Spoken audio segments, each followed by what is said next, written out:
kaklase mo. Hindi mo naman kailangan makipag-away. Pinagtatanggol ko lang po ang sarili ko. Anak, pwede mo naman sabihin sa akin kapag may problema ka. Hindi mo kailangan awayin yung mga kaklase mo. Anak, nandito ako, ha? Proprotektahan kita.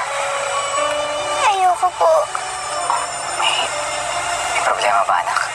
Galit po ako sa inyo. Abby, Daddy, bakit hindi niyo po pinagtanggol ang sarili niyo nung niloko kayo ni Mami at Tito Alex? Bakit kayo pumayag na gawin nila yun sa inyo? Na kayong palabasin nila na masama. Kahit sila yung nanloko sa inyo. Alam ko na po yung totoo, Daddy. Abby.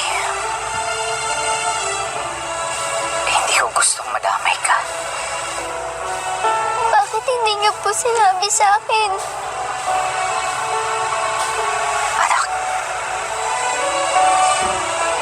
masyado ka pa kasing bata nun. Pero ngayon, nakikita kong maayos yung buhay mo. Na lumaki kang matinong bata. Sabi ko sa sarili ko na naging tama yung desisyon ko. Sorry, Daddy. I'm sorry dahil lumayo po ako sa inyo. Pagsibok sa ating pagmamahalan.